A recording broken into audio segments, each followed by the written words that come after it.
Buenas noches a todos y bienvenidos a Fisiatras TV. Yo soy la doctora Mari Carmen Cruz y soy fisiatra.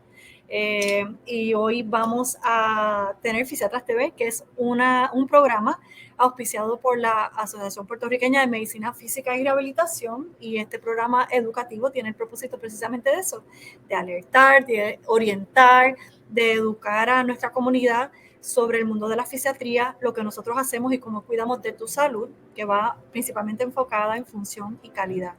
Esta noche estamos presentes, a pesar del juego de pelota con Puerto Rico y República. Estamos súper emocionados y deseamos que Puerto Rico llegue lejos, pero la ciencia y la responsabilidad es primero, así que aquí estamos. Nuestro invitado principal hoy es el doctor Eduardo Maldonado, que por ahí nos acompaña. Hola, Eduardo. ¿Cómo está, doctora? Buenas noches. Buenas noches. Estoy diciendo que estamos aquí a pesar del juego de pelota. Responsabilidad es primero y salimos corriendo ya mismo a ver a Puerto Rico jugar. Lo sé, usted y yo también vamos a seguir corriendo a ver el juego cuando acabemos aquí. Eso es así. Hoy vamos a tener un programa bien especial sobre rehabilitación en metástasis a hueso, y la razón por la cual vamos a discutir este tema con el doctor Maldonado es porque él es su especialista en rehabilitación en cáncer. Preséntate un poquito, Eduardo, para que la audiencia conozca quién tú eres. Pues buenas noches a todos y doctora, gracias por invitarme una segunda vez. Yo soy Eduardo Maldonado, yo entrené en el Hospital de Veteranos, hice mi residencia en rehabilitación en fisiatría general. Yo hice un año de rehabilitación en cáncer en el programa de Georgetown en Washington, D.C. Estuve un año completo trabajando con pacientes de todo tipo de cáncer y aprendiendo realmente del cáncer como tal y de las discapacidades y problemas que estos pacientes sufren y cómo podemos ayudarlos. Y estoy motivado de hablar de compartir este tema porque pienso que es importante y pienso que metástasis a hueso es un tema que inicialmente quizás despierte un poco de miedo o aprensión a tratarlo, pero pienso que hay ciencia detrás hay ciencia que nos da poder para rehabilitar a estos pacientes. Así que me gustaría compartir eso con ustedes. Pues yo creo que esas últimas palabras tuyas son bien poderosas porque precisamente, ¿verdad? Para el público, nosotros hablábamos hace un rato atrás sobre eso, qué importancia tiene que nosotros los clínicos tengamos menos miedo de manejar un paciente en una etapa tan frágil como puede ser, ¿verdad? Cuando ya hay metástasis al hueso, y que sepamos, como tú acabas de mencionar, que hay ciencia que apoya el que hagamos algo desde la perspectiva de la rehabilitación, el ejercicio. Y qué bueno que tú nos vas a poder ayudar un poquito ¿verdad? A reflexionar sobre eso y a entender cómo nosotros podemos contribuir a esta población. Además, desde que la perspectiva, desde la mirada del paciente, sentirse que aunque esté enfermo hay cosas que él puede hacer, tiene que ser súper poderoso. Así que pues vamos a empezar por ahí. Le voy a pedir al señor productor si puede subir las imágenes. Hoy, ¿verdad? Como disclaimer, van a haber imágenes bien cargadas, pero el doctor nos va a ir llevando poquito a poco sobre ellas. A pesar de la cantidad de información, es importante que sepan que esto es abuelo de pájaros, ¿verdad? Porque posiblemente hay varias secciones que tú nos vas a discutir que pueden ser conferencias solas, entrar en una serie de detalles que si fuéramos a hacerlo esta noche, pues nos perdemos el juego de béisbol, definitivamente. Así que, ¿verdad? Que nuestro público sepa que tú vas a ir ¿verdad? Resumiéndonos de forma general este tema en el día de hoy. Pues vamos a ver, tú nos contarás por dónde quieres empezar. Sí, podemos comenzar. Sí, las imágenes son cargadas, pero estas conferencias son grabadas, así que el propósito es que la audiencia tenga la información disponible a sus manos, pero los que nos están escuchando pues van a tener la información más importante. Y podemos comenzar con el propósito, ¿verdad? ¿Por qué esto es importante? Pues esto es importante porque el cáncer es bien común, como todos desafortunadamente sabemos. Es una malignidad bien común en el mundo. Y la metástasis a hueso en particular es la tercera causa,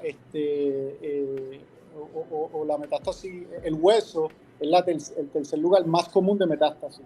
Por lo tanto, al ser tan común, nosotros tenemos que estar familiarizados con las implicaciones en la rehabilitación.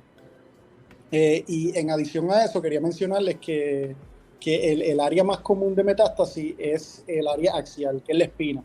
Por lo tanto, el propósito de esta conferencia es darle un overview de metástasis a hueso, pero también proveerles como un framework, una guía del manejo de estos pacientes, tanto desde el punto de vista médico como de rehabilitación. Próxima.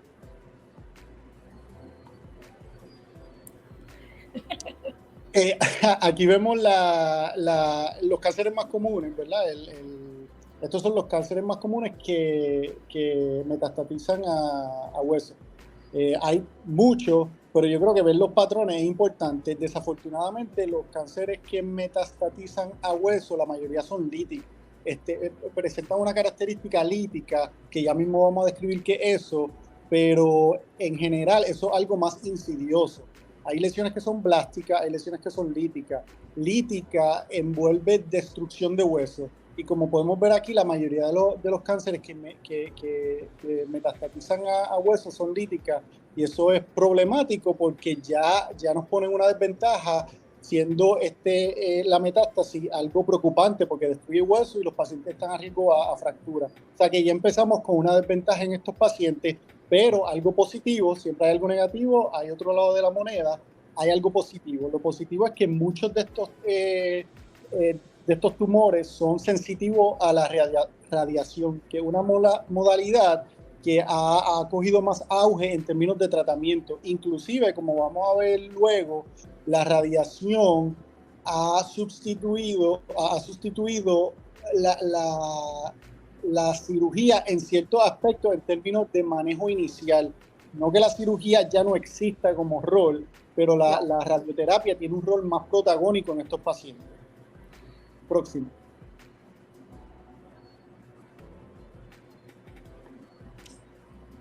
La patofisiología, realmente este slide lo que yo quiero que entiendan con esto es que es una patofisiología coordinada y compleja. Cuando el cáncer se mueve de un lugar primario, ya sea del pulmón, ya sea de la piel, ya sea del seno, hacia el hueso, es un proceso muy complejo. Complejo significa que envuelve muchos jugadores, muchos mediadores en este proceso. Por lo tanto, es bien complejo y difícil de tratar, pero básicamente, eso es lo que quiero que entiendan, que es complejo, pero el próximo slide, Moisés, es lo más importante para propósitos de esta conferencia. Esto yo creo que nos va a ayudar a entender un poquito más de lo que vamos a hablar próximamente, lo que les había mencionado. Metástasis a hueso, piensen lítico o blástico. Lítico significa destrucción de hueso, el osteoclasto es la célula protagónica. Blástico significa que el osteoblasto es la célula protagónica y hay formación de hueso. O sea que una lesión lítica hay destrucción de hueso, una lesión blástica hay formación de hueso. La formación de hueso no significa que el hueso es más fuerte, pero ciertamente es menos insidioso que una lesión lítica. Próximo. Ok, entrando un poquito más a lo que nosotros conocemos, clínico, el paciente está frente de nosotros. ¿Qué es lo que nosotros vamos a ver? Pues, nuevamente, como les había dicho, algo negativo, muchas de estas lesiones son líticas y lamentablemente, frecuentemente estas lesiones son asintomáticas. O sea que en pacientes con metástasis hay que tener un alto riesgo, un alto nivel de sospecha, porque muchas veces pueden tener metástasis y no demostrar síntomas. Pero cuando tienen dolor, el dolor puede ser bien debilitante y puede ser una complicación que los pacientes más le temen. Importante reconocer que el dolor y la metástasis puede alterar la fuerza del paciente, puede llevar a discapacidad y puede poner al paciente a riesgo a fractura. De hecho, ¿verdad? En un paciente con cáncer, dolor suele ser un signo que al clínico le alerta en tener que moverse a hacer otros estudios pensando que se ha complicado el cuadro del paciente, ¿correcto? Sí, definitivamente. Y un paciente con historial de cáncer que presenta dolor, recurrencia o metástasis siempre va a estar en el diferencial. O sea que el dintel de sospecha y de pedir un estudio de imagen debería ser bien, bien bajito. Y de hecho, eso nos lleva a lo próximo que vamos a hablar, que es la evaluación que hacemos con estos pacientes. Pues la gran mayoría de los pacientes presentan algún tipo de dolor. Dijimos que frecuentemente asintomático, pero cuando la metástasis está y debuta clínicamente, el signo más común es dolor. El paciente tiene dolor. Puede ser nociceptivo como puede ser neuropático. Realmente la cascada inflamatoria que desata un proceso de metástasis es tal que contribuye a ese dolor nociceptivo. Sin embargo, si hay un efecto de compresión a un nervio aledaño cerca de esa lesión, pues puede demostrar características neuropáticas. O sea que el hecho de que presente características neuropáticas no excluye a que no sea metástasis. Así que nuevamente, esto también lo pone un poco más complicado porque no tiene una característica definida, pero puede presentar las dos. El paciente puede decir que le aprieta, siente que lo están apuñalando, pero también puede decir que siente cosquillitas, adormecimiento, claro. Electricidad, ese tipo de cosas. Y definitivamente la característica del dolor va a variar, depende de dónde esté el lugar. Por ejemplo, si un paciente dice, cuando levanto la pierna o cuando camino me duele, pues sugiere que tengan algo en la pelvis. Similarmente, si un paciente dice me duele la espalda y siento que me corre en la pierna, pues puede tener envolvimiento epidural y eso pues obviamente hay que tener una evaluación un poquito más agresiva. Próximo.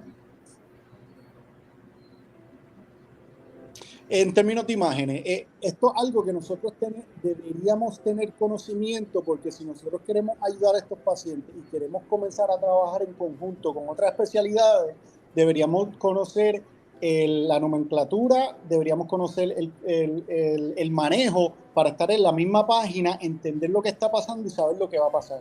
Ese es el propósito de todo este tipo de cosas. Se lo digo porque muchas veces los pacientes cuando nos van a llegar usualmente van a tener la evaluación completa, pero le comparto por experiencia que frecuentemente, y me atrevo a decir que frecuentemente, nos van a llegar pacientes que debutan con metástasis o debutan con una malignidad a nuestras clínicas.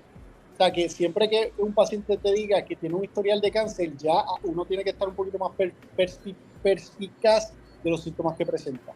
En general, que nosotros vamos ¿qué tenemos accesible para nosotros? Pues los estudios de imágenes, los rayos X. Los rayos X no son tan útiles, realmente son muy sensibles, no son tan específicos.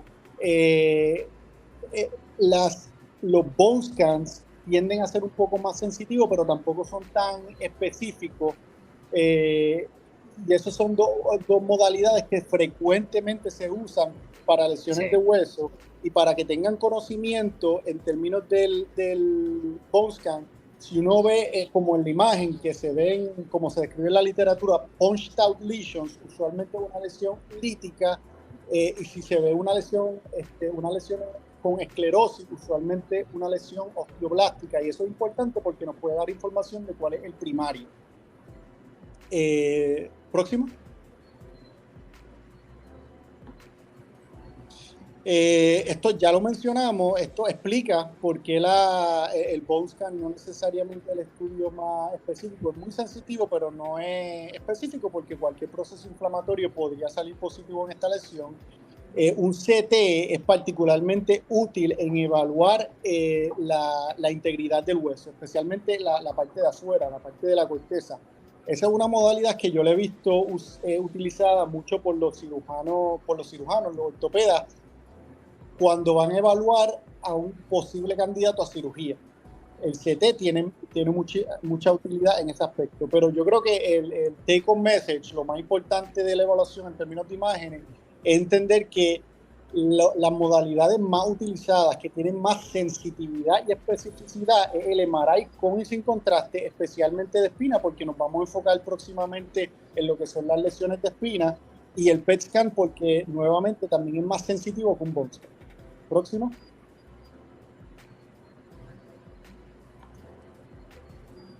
Esto repitiendo lo que le había mencionado, pero en la imagen pueden ver cómo en la espina de esa imagen podemos ver que pinta, que tiñe, que se ve más hiperintenso, las lesiones en las vértebras de la espina que correlacionan con metástasis a espina. Próximo. Creo que brinqué, ahí está.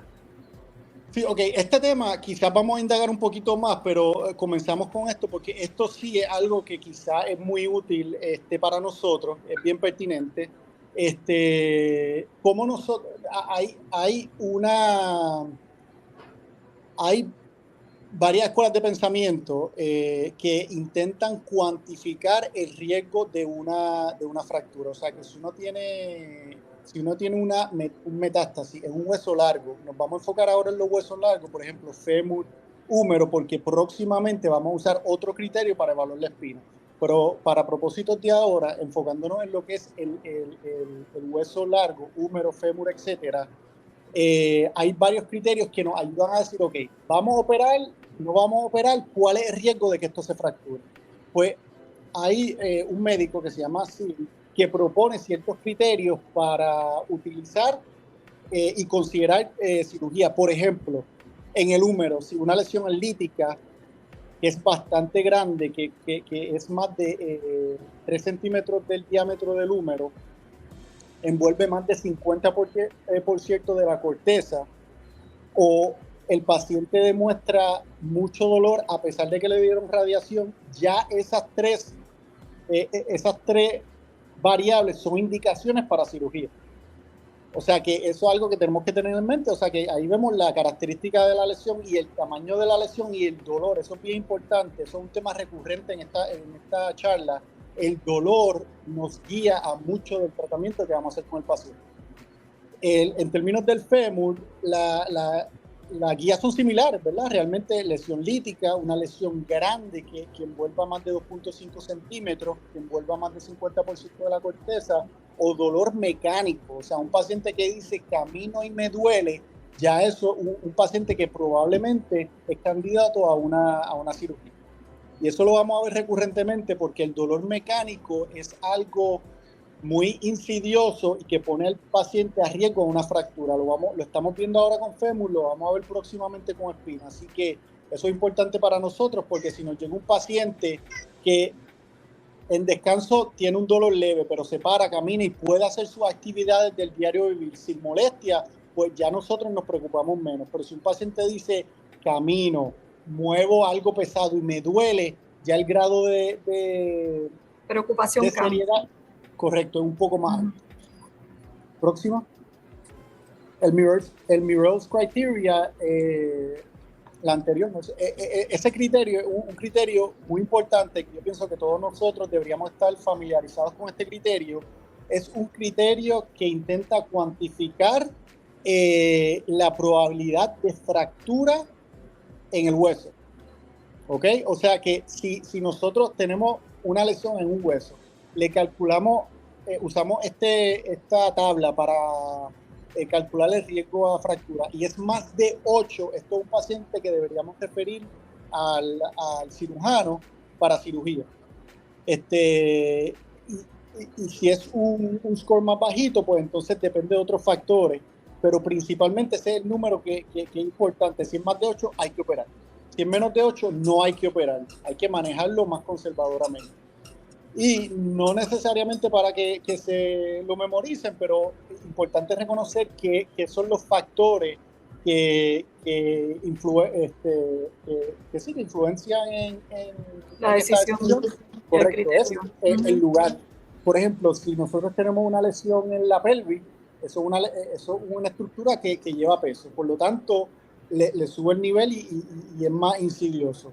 Si el paciente tiene dolor funcional, o sea, que camina y le duele, de nuevo, tiene un rating más alto porque es más peligroso. Y si es una lesión lítica, también es más peligroso. Al igual que el tamaño. O sea, que esto es un criterio que yo le exhorto a todo el mundo que por lo menos tenga conocimiento, porque está bien atado al decision making process en pacientes con lesiones de hueso largo. Ya mismo vamos a hablar de hueso de la espina. Próximo. Ok, tratamiento. Esto es algo bien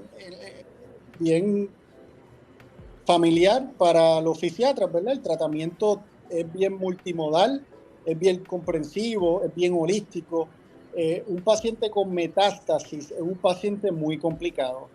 La doctora Cruz y yo hemos hablado de esto mucho, y la realidad es que estos pacientes son mejor tratados con un approach multimodal en centros comprensivos. Así que eso realmente es una nota al calce, que tengan en cuenta que son pacientes complejos, y es bueno que tengan buena comunicación con los diferentes proveedores que están mencionados aquí, incluyendo cirujanos, oncólogos, terapistas, fisiatras, nutricionistas, etc. Próximo. En términos del tratamiento, la multimodal lo vamos a ver próximamente más a detalle, pero en general el big picture de esto, cuando un paciente tiene metástasis a hueso, el pronóstico no es muy favorable. Hay muchas cosas que hacer para darle calidad de vida, pero frecuentemente la meta es paliativa. Y el tratamiento, obviamente, en oncología tienen quimioterapia, radioterapia, etcétera. Puede ser quirúrgico. De nuestro punto de vista, en la rehabilitación, pues el manejo de dolor es imperativo. Ya les mencioné que el dolor es el síntoma que los pacientes más les preocupa, y es de los más comunes en estos pacientes. Frecuentemente muy difícil de tratar, o sea que el dolor es muy importante manejar en estos pacientes. El approach al dolor es un approach escalonado, que es el que nosotros conocemos, que es de más conservador a más agresivo. En estos pacientes, el dintel para prescribir opioides, por ejemplo, es más bajito. Claro. No le vamos a prescribir opioides si resolvemos el dolor con antiinflamatorios, resolvemos el dolor con relajantes musculares, pero sí, estos pacientes, a diferencia de otros, está en nuestro armamentario de manejo. Y muchas veces hasta el 15% de los pacientes, que no es la mayoría, pero 15% en la medicina es un número significativo, no responde a manejo conservador. O sea que un especialista en manejo de dolor intervencional también es muy útil, porque hay un rol en bloqueo de nervio, en spinal cord stimulators, en quifoplastía, en vertebroplastía en estos pacientes. O sea que eso lo tenemos que tener presente. Y el rol de la rehabilitación, vamos a estar hablando poco a poco, pero como introducción sí les quiero decir que hay mucha evidencia que está saliendo. Número uno, que la rehabilitación es segura. Eso es lo más importante. Estos pacientes son muy frágiles. Uno muchas veces piensa, ¿verdad?, ¿qué puedo hacer con ellos? La rehabilitación, entiéndase, ejercicio, caminar, ejercicios aeróbicos, ejercicios de fortalecimiento, con precauciones que vamos a mencionar previamente, es segura. Y nosotros deberíamos recibir a estos pacientes y endosar la rehabilitación. Próximo. Antes de pasar a la próxima, te quería comentar o expandir un poquito en los comentarios que hiciste sobre manejo de dolor, porque una de las cosas que nosotros solemos escuchar con cierta regularidad es que a veces estos pacientes obviamente están en un dolor severo, porque cada lesión al hueso es como si fuera una microfractura, ¿verdad? Así que imagínate tener fracturitas en muchas partes. Y a veces los pacientes tienen temor de moverse a terapias más agresivas para el dolor por el temor de la adicción a opioides o medicamentos de mayor intensidad. Igualmente, del otro lado, la cara del clínico, que aunque hay una crisis de opioides en el mundo, yo creo que a veces invertimos en opioides en el paciente incorrecto y el que lo necesita, ¿verdad? No le ofrecemos una terapia agresiva, porque el paciente con cáncer no tiene por qué sufrir de dolor de hueso. Estoy de acuerdo. Si hay un paciente que uno baja un poquito la guardia y le da con todo, este paciente. Claro que sí. Bueno, pues me muevo a la próxima. Sí, esto en general, simplemente para tener conocimiento, los bifosfonatos sí tienen rol en reducir el dolor, igual que el Desonumab. Hay más información, pero eso es para que tengan conocimiento que hay evidencia que esto sí puede ayudar a manejar el dolor. Próximo. La radiación realmente es el tratamiento de elección para pacientes con metástasis a hueso sintomático. Metástasis a hueso, le duele, radiación es la indicación primaria. Así que son muy importantes. External beam radiation es el más que se usa, pero en pacientes que tienen tejido que no es sensitivo a la radiación, por ejemplo, el melanoma. Melanoma con metástasis a hueso no responde muy bien a radiación. Hay otros tipos de radiación que los mencioné aquí, SBRT, IGRT, que sí se podrían utilizar. Así que a pesar de que el tejido no responda mucho a radiación, no significa que no es una modalidad que no se puede utilizar. Próxima.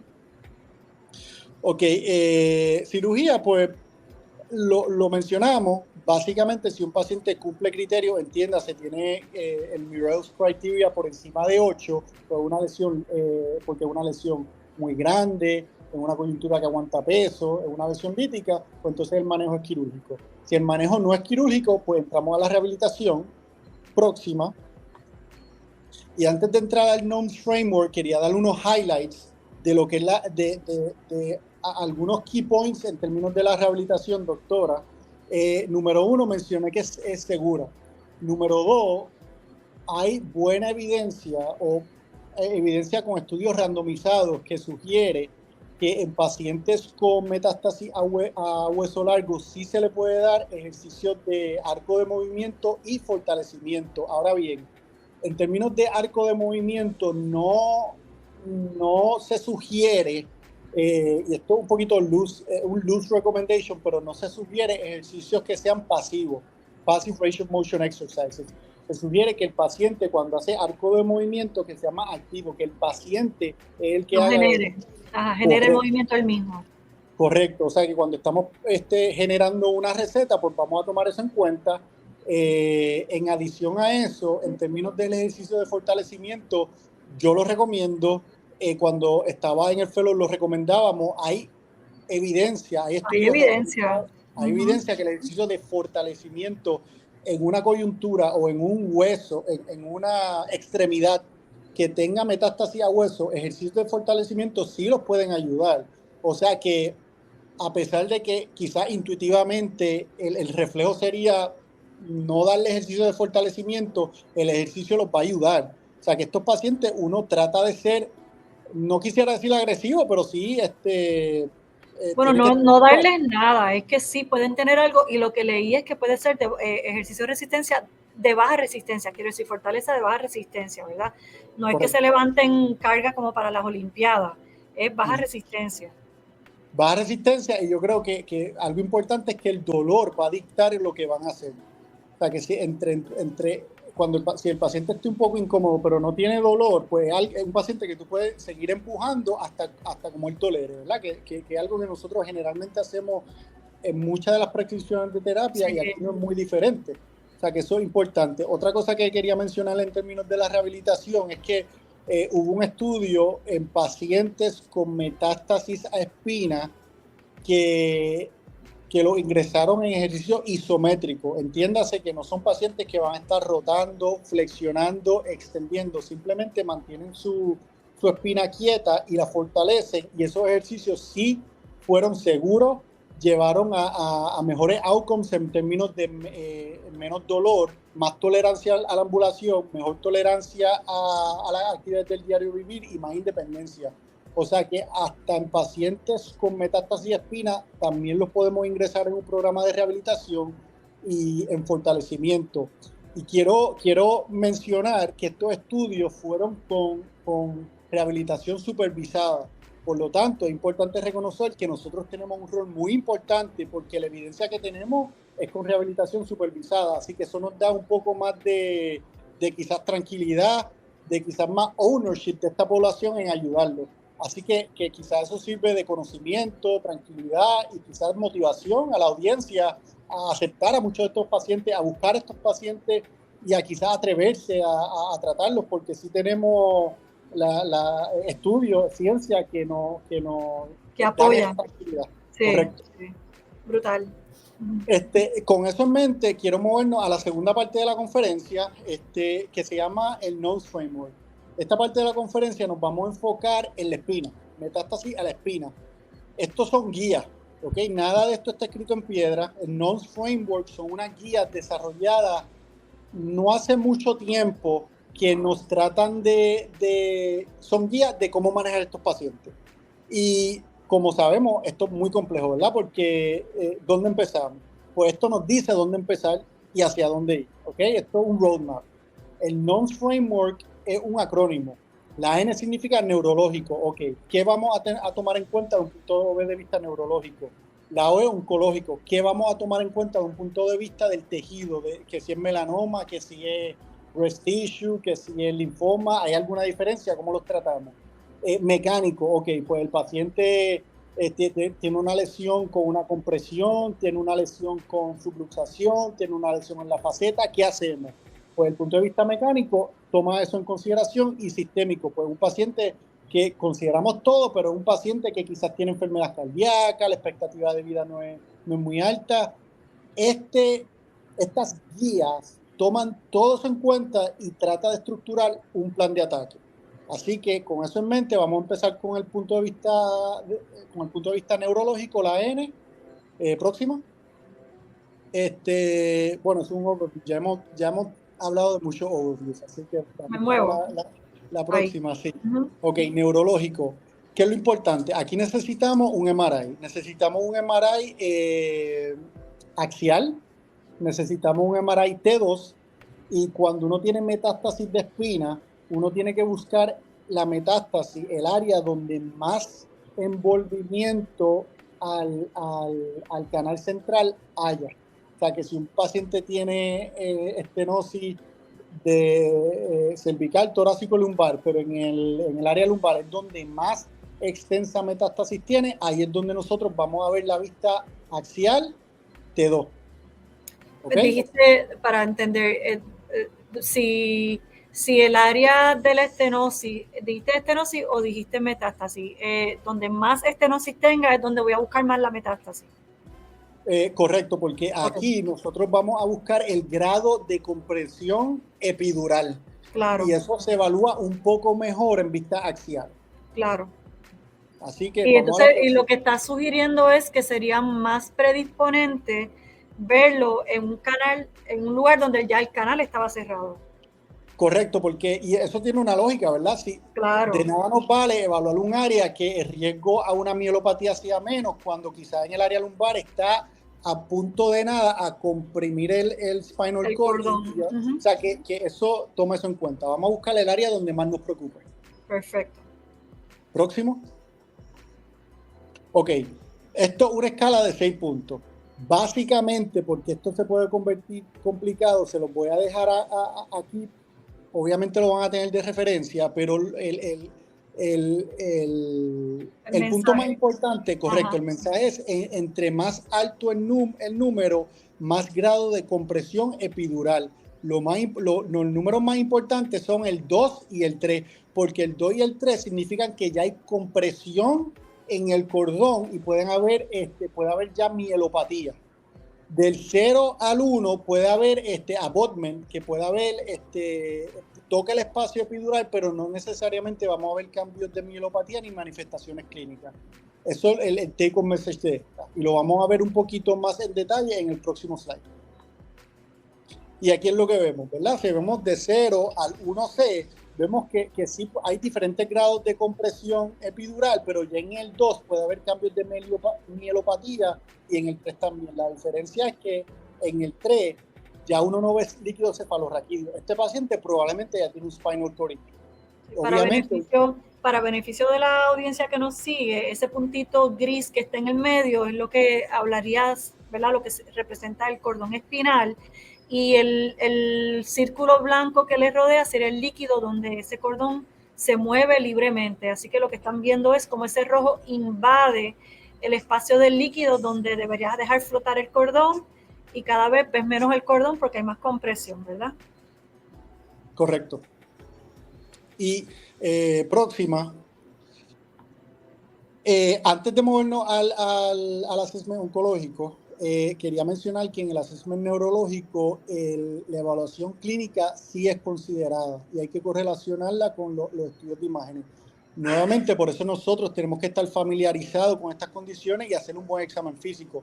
Si un paciente tiene, por ejemplo, una compresión epidural grado 2 y el paciente tiene un Babinski positivo, el paciente se queja de hipertonia, o sea, que tiene como la pierna más perdona el Spanglish, stiff, O más pues, rígido, una pierna más más rígido. rígida. Eso es un paciente que ya en términos de la evaluación neurológica tiene un score un poco más alto. O sea que la evaluación, o sea, el MRI es muy importante y nos ayuda a manejar, pero la evaluación clínica no es reemplazable.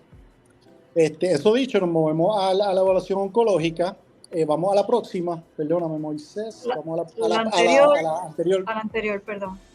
Sí, en la evaluación oncológica, aquí, por lo menos en el NOMS criteria, se enfoca mucho en la susceptibilidad del tejido a la radiación. O sea que nos vamos a enfocar en la radiación, no vamos a hablar de quimioterapia, que de hecho eso potencialmente una de las debilidades de esta guía, y les mencioné, estos son una guía, ¿verdad? Pero aquí nos vamos a enfocar en la radiación. Así que podemos movernos a la próxima. Aquí básicamente dice que hay tumores, tejidos, que son más susceptibles a la radiación que otros. Por ejemplo, lo que es el cáncer de próstata y lo que es cáncer de seno es bien susceptible a la radiación. Por lo tanto, esos son pacientes que probablemente nosotros vamos a considerar darles tratamiento de radiación. Sin embargo, los pacientes que tienen metástasis de espina por melanoma, porque es un skin primary, esos son pacientes más retantes porque no responden a la radiación. Por lo tanto, esos son pacientes que vamos a considerar otras modalidades u otro tipo de radiación. Y la radiación que más utilizamos es la External Beam Radiation, que es la EBRT. Próximo. Ok, ahora, nuevamente, no nos vamos a complicar mucho, pero tenemos tejidos que son radiosensitivos y tejidos que son radioresistentes. Los tejidos que son radiosensitivos, la literatura apoya a usar el uso de radiación en estos pacientes como primera modalidad, y esto es lo importante, aún cuando el grado de estenosis sea de 2 y 3. Okay. O sea, que eso es importante considerarlo porque uno dice, bueno, si es 2 y 3 tiene mielopatía, ¿por qué no lo operamos? De un punto, eso sí puede confundir, por lo menos esto sugiere que la radiación hasta cierto punto es un tipo de manejo, no voy a decir quirúrgico, pero estás removiendo ese tejido. O sea que sí estás evitando que progrese. Y como ya nosotros sabemos, cuando un paciente tiene mielopatía, un spinal cord injury, eso es irreversible. O sea que ya el daño está, pero como el tejido es tan radiosensitivo, vamos a evitarnos la morbilidad, no sé si es un quirúrgica, y vamos a sustituirla por radiación. O sea que aunque un paciente tenga un spinal cord injury, pero tiene, por ejemplo, metástasis secundario a próstata o a cáncer de seno, radiación va a ser el first line. ¿Ok? ¿Seguimos? Y aquí esto es simplemente una imagen, un ejemplo visual. Podemos ver en la imagen superior que dice A. Aquí, porque no le puedo dar mucho zoom, eso yo creo que es L5, 4, 3, 2, yo creo que esa L1.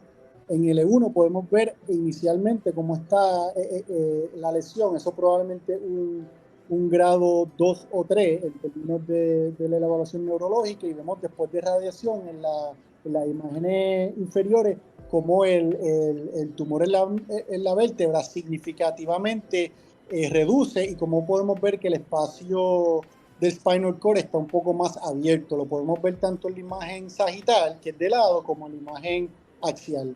O sea que eso es simplemente una representación visual de por qué la cirugía no necesariamente el first line choice, a pesar de que quizás intuitivamente es lo que quizás podríamos sugerir.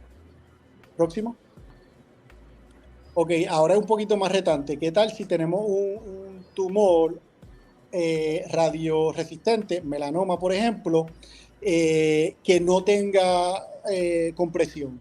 Pues, ok, eso es bueno en términos de que el paciente no tiene problemas neurológicos, pero es difícil de tratarlo porque es un melanoma que no responde a radiación.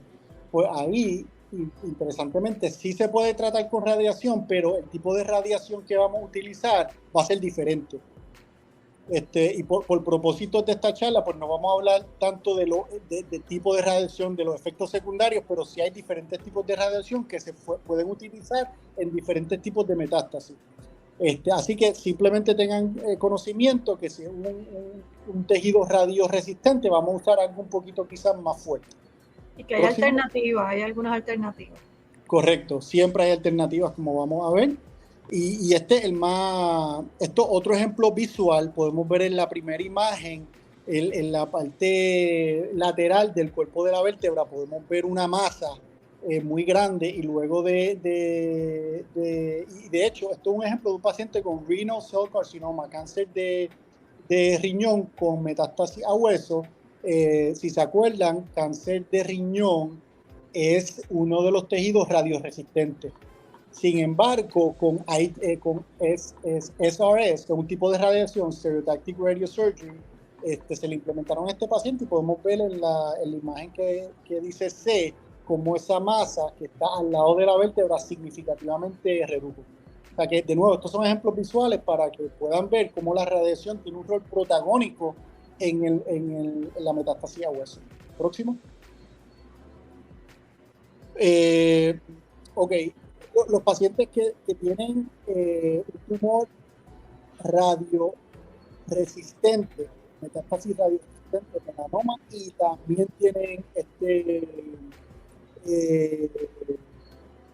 también tienen compresión, también tienen cambio, tienen una compresión severa. Pues estos son, como se podrían imaginar, los pacientes más retantes, y esto podría correlacionar con severidad de la lesión.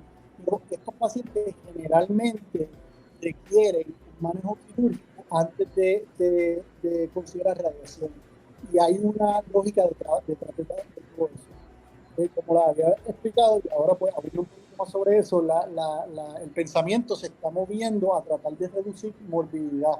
¿Por qué? Porque estos son pacientes muy complejos, el rol es paliativo, no vamos a ser muy invasivos y no vamos a meter a un paciente en sala que la expectativa de vida quizás no es muy alta para quizás decomprimir algo cuando hay otras opciones y cuando el daño está. Pero en este caso, lo que queremos hacer es decomprimir, quitar suficiente tejido para luego dar radiación. ¿Por qué? Porque si tenemos mucha metástasis cerca del spinal cord, el dar radiación puede ser más nocivo, puede ser más detrimental al spinal cord.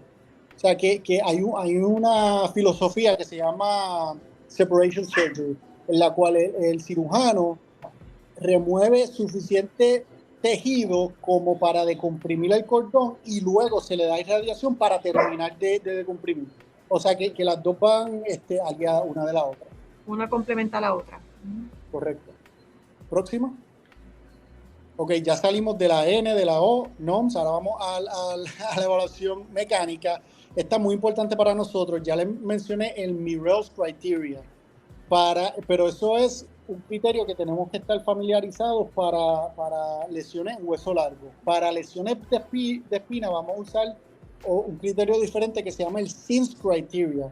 El SINS Criteria, de nuevo, es una forma de tratar de cuantificar el riesgo de fractura en pacientes con metástasis espina.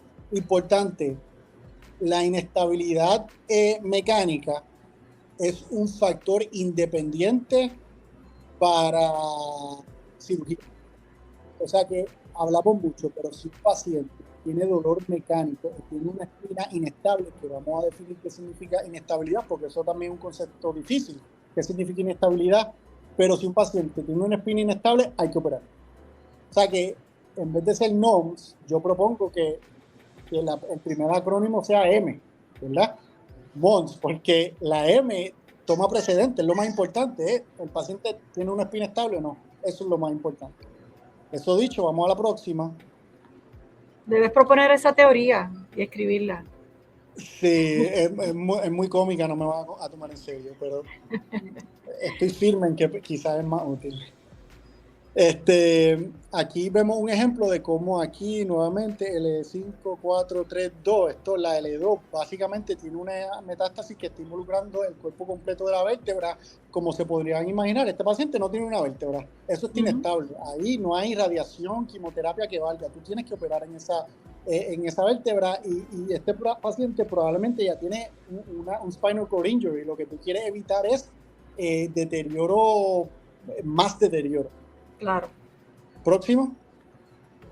Ok, este es el SINS Criteria. Nuevamente, no es para propósito de memoria, pero quiero que vean los factores que se toman en consideración para evaluar el criterio. Importante reconocer que entre más alto el número, entiéndase, cuando uno tiene un score de 13 a 18, ese paciente tiene que ser referido a un neurocirujano o a un cirujano de espina, porque ya tiene que probablemente sea candidato para cirugía. Vemos aquí ¿qué se considera? Localización. Si la metástasis está en un espacio de transición, por ejemplo, de L5 a C1, como en una transición, ya eso es un poco más peligroso. Eso sugiere más inestabilidad, eso lleva un score más alto. En términos de dolor, ya lo mencionamos, si es dolor mecánico, el paciente dice, sentado me siento un poco mejor, pero me paro, me doblo, me estiro, me roto. Eso me aumenta el dolor, eso tiene un número un poco más alto. El alineamiento, ¿verdad? Eso es algo un poquito más retante. Si un paciente tiene unas placas de hace 5 años que no tenía escoliosis y de momento le hacen una placa, un MRI y tiene escoliosis, eso es una escoliosis de nuevo, secundario a la metástasis, eso sugiere inestabilidad. Eso tiene un score más alto. El nivel de compresión, o sea, si la compresión es más de 50%, tiene un número más alto. Y los elementos posteriores. ¿Qué son los elementos posteriores? Los pedículos, las facetas. Si tienen los elementos posteriores involucrados, si es bilateral es un poco más peligroso, si es unilateral es menos peligroso. O sea que todo esto uno lo va evaluando, lo va sumando. Si el score es más de 13, hay que manejarlo quirúrgicamente. Si un score es más bajito, pues más conservadoramente. Entonces, para finalizar, pues la evaluación sistémica. Aquí realmente lo que queremos tomar en cuenta son las comorbilidades del paciente. O sea, esto es un paciente que tiene metástasis difusa, muchas comorbilidades, cuál es la expectativa de vida. Y estas son unas preguntas que nosotros nos deberíamos preguntar. Ok, ya evaluamos neurológico, oncológico, mecánico. Última pregunta, ¿este paciente va a tolerar este tratamiento? ¿Este paciente tiene una expectativa de vida más larga que el tratamiento que yo le voy a ofrecer? Si la respuesta es sí, que tiene una expectativa de vida favorable o larga, pues entonces podemos ser más agresivos. Si no, pues entonces tenemos que echarnos para atrás y reevaluar. Y quería mencionarle, antes de acabar, que hay unos criterios que nos ayudan a cuantificar el nivel de función del paciente. Hay muchísimos. Yo quiero compartir con ustedes dos que conozco. Uno se llama el Karnofsky Scale y el otro el ECOG Scale. Esas escalas nos ayudan a evaluar el nivel de funcionamiento del paciente. El ECOG Scale, si no me equivoco, entre más bajito el número, más funcional es el paciente. El Karnofsky, entre más alto el número, 100 por ejemplo, más funcional es el paciente. Y esos son escalas que se usan. En el fellow las utilizamos porque si un paciente es candidato a todo, pero tiene un ECOG o tiene un Karnofsky bien bajito, un paciente que está prácticamente encamado con una fatiga increíble, pues quizás eso puede sobrellevar todo lo que nosotros previamente habíamos mencionado. O sea que eso, el gestalt, el big picture de esto también es importante para nosotros. Claro que sí. Y con esa nota, yo culmino la presentación y antes de quizás dialogar un poquito más con usted, doctora, quería mencionarles que yo creo que la conclusión de esto es que hay evidencia para rehabilitación en estos pacientes. Deberíamos tener ownership con este paciente porque también hay evidencia que los pacientes que están en bed rest no les reduce riesgo a fractura, o sea que no le estamos haciendo un servicio a la población en decirle no hagan nada.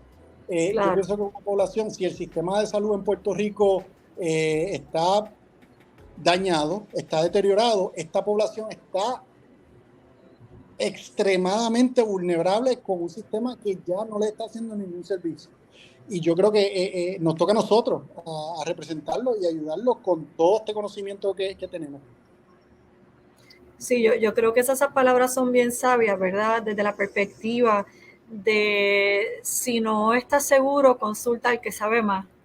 Y entonces, para eso existen especialistas como tú que pueden darle guía, ¿verdad? Dirección, consejo a nuestros colegas que pudieran estar manejando un paciente como el que tú nos describiste hoy en diferentes ejemplos y que no está seguro cómo proceder. Igualmente el paciente o la familia, saber que existen profesionales como tú que pueden darle, ¿verdad? Además de hacer una evaluación comprensiva y completa, poderle dar pasos seguros, ¿verdad? Con unos riesgos calculados para que el paciente esté bien y tenga calidad de vida, que eso es lo que queremos al final. Correcto. Eduardo, espectacular. Mira, tienes como 25 fanáticos en el chat. Que no están viendo el juego. Que no están viendo el juego, están contigo y han estado ahí presentes. Mucha gente bien agradecida y impresionada con tus comentarios. Yo tengo que decirte que estoy tan orgullosa de ti, de verdad. Eres espectacular, me encantó tu presentación y creo que yo aprendí muchas cosas escuchándote en el día de hoy y sobre todo me hizo pensar en qué puedo hacer mejor y diferente en mi propia práctica, ¿verdad? Para ofrecerle opciones a los pacientes que llegan donde mí y asegurarme que yo soy un ente que ofrece, ¿verdad? Una oportunidad a este paciente y su familia y no soy una barrera porque tengo miedo, porque no conozco, porque no estoy segura el paso que quiero dar. Así que te felicito y te doy, ¿verdad? Bueno, te felicito, de verdad que excelente conferencia, me encantó.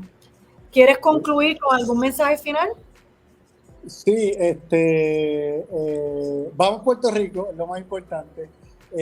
No sé ni el score, pero ya mismo lo pongo. Lo otro es recordarle a la audiencia que nosotros vamos a tener la conferencia de fisiatría este año en Puerto Rico. El tema va a ser rehabilitación en pacientes de cáncer. Así que les exhorto a que vayan, vamos a cubrir estos temas y muchos más, van a haber excelentes invitados y vamos a aprender y tratar de seguir impulsando este conocimiento en Puerto Rico.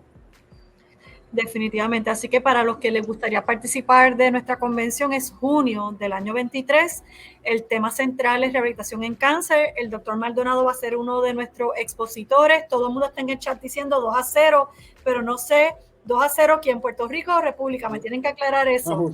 Eso no así que en junio el doctor va a ser uno de nuestros conferenciantes este año y de verdad que tenemos un excelente recurso en ti. A todos los que nos siguen en Puerto Rico adelante, eso dicen. Así que yes. Bueno, gente, gracias por unirse a Fisiatras TV. Como ustedes saben, ven el esfuerzo que ponemos para orientar a nuestra comunidad, información basada en evidencia y para orientar a nuestro público sobre ¿verdad? Temas que son pertinentes para mejorar la calidad de vida de nuestros pacientes y sus familias. Así que, doctor Maldonado, te agradezco, ¿verdad?, por la luz que nos trajiste en el día de hoy. Los invito a que visiten nuestra convención este año. Y para los que siguen Fisiatras TV, nos pueden ver por Facebook, nos pueden ver por Instagram y nos pueden seguir por YouTube también para que vean nuestros programas pregrabados. En cualquiera de ellos, ver nuestros programas anteriores. Así que sé que te voy a ver de nuevo en un programa futuro.